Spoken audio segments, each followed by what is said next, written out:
Oh, just coping with the fact that Monster Hunter Double Cross isn't gonna be localized.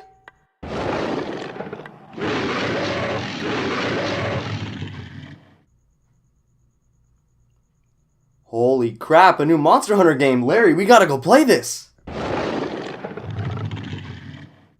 Holy crap, a new Monster Hunter. Let's go talk about it, I guess.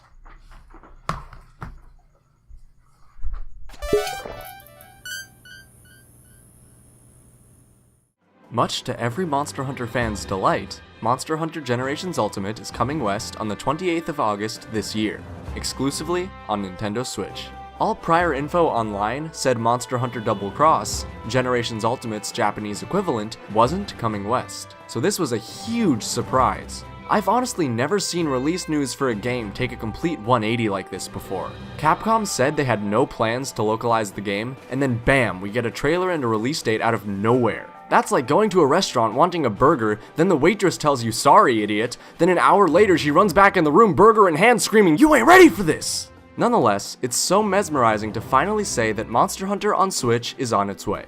That being said, even before its release, there are some potential roadblocks that could hold Monster Hunter Generations Ultimate back.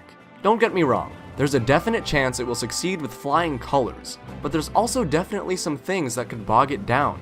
So, could Monster Hunter Generations Ultimate be a grand success, or somewhat of a setback? Let's find out.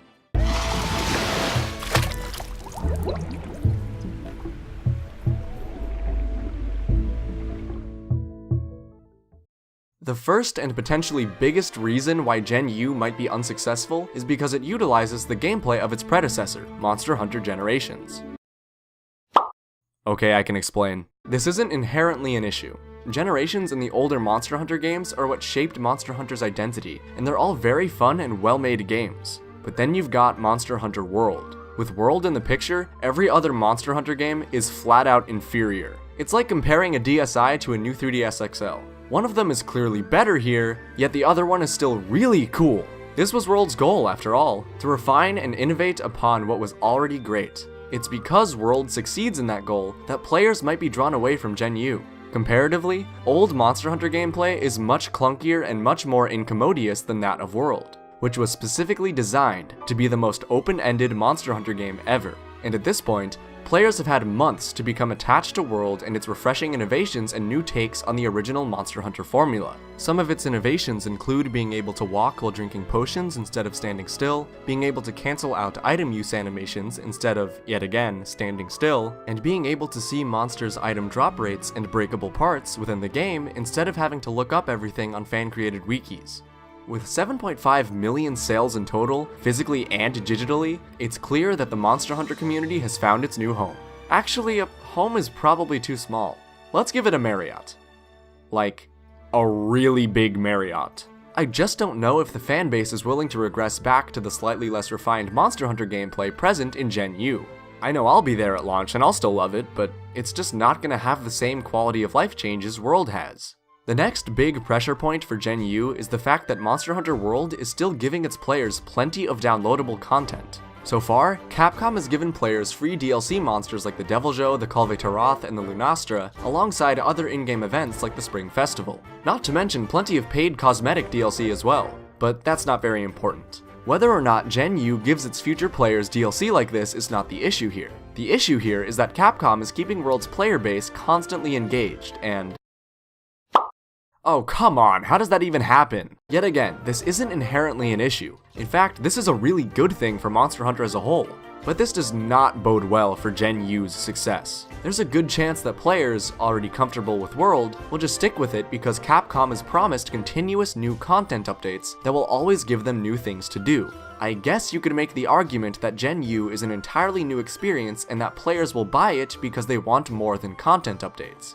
But considering said players already have Monster Hunter World, World's DLC is free, and Gen U costs another $60. But I don't know, maybe I'm not the only one who likes to throw every penny in my savings account at Monster Hunter anything. Another hugely important deciding factor in Gen U's success is the fact that not every version of Monster Hunter World has been released yet.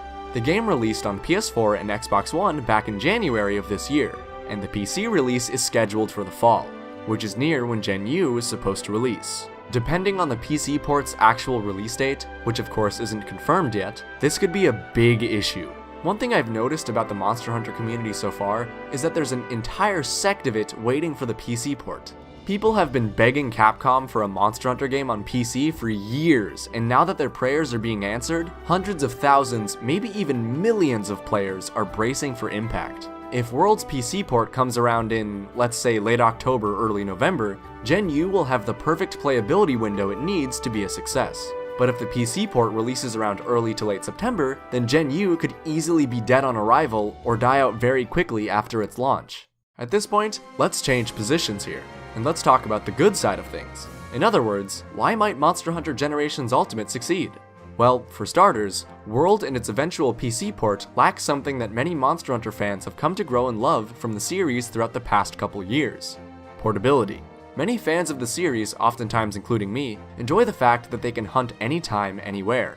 I mean, come on, if I can't hunt in Argyros in the middle of an active volcano, then what's even the point? And the Switch is going to grant the series with play options like it's never seen before. Let's call back to Monster Hunter 3 Ultimate real fast, and the system in which players could transfer saves between the Wii U and the 3DS. This was a really cool concept, but it wasn't executed in the best way. First off, you had to have a 3DS and a Wii U for this to work, and it was only an inherent feature in the Wii U version of the game. So on the 3DS, you had to go on the eShop and get a free application for it. Then, and only then, could you access this feature. Backups of your saves were also created when transferring, and although this only worked in 3DS to Wii U save transfers and not vice versa, I remember the whole system being pretty swell back when I used it. And then I transferred my 3DS data to my Wii U for safekeeping, all my Wii U saves for everything got corrupted, and then I couldn't access my backups off my 3DS because I already started a new save. But anyway, Gen U on Switch fully realizes what the data transfer in Monster Hunter 3 Ultimate wanted to achieve, and now it's easier than ever.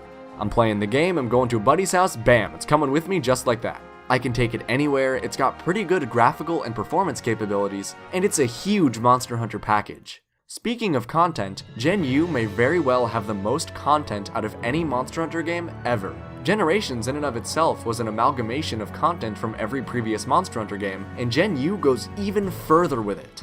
It even stumps World. World may have much better gameplay and may be overall superior, but the game has nothing on Gen U when it comes to content. Gen U has nearly triple the monster count World does, and that's not exaggerated. I did the calculations. This is factual.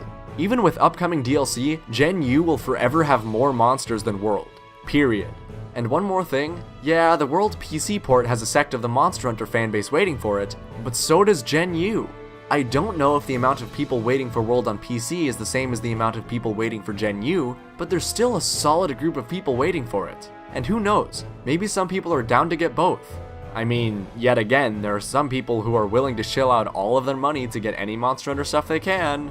In the end, Monster Hunter Generations Ultimate might fail because Monster Hunter World has superior gameplay, has a constant stream of updates already out and on the way, and has a lot of people waiting for its PC port. Or it might succeed because it can be played anytime, anywhere, it has much more content, and it also has a part of the Monster Hunter fanbase waiting for it. Personally, I believe it will do very well, and I really want it to. The Monster Hunter franchise has always had good entries, and I have no doubt in my mind that this new one will be awesome. Thanks for watching, and I'll see you on the next one.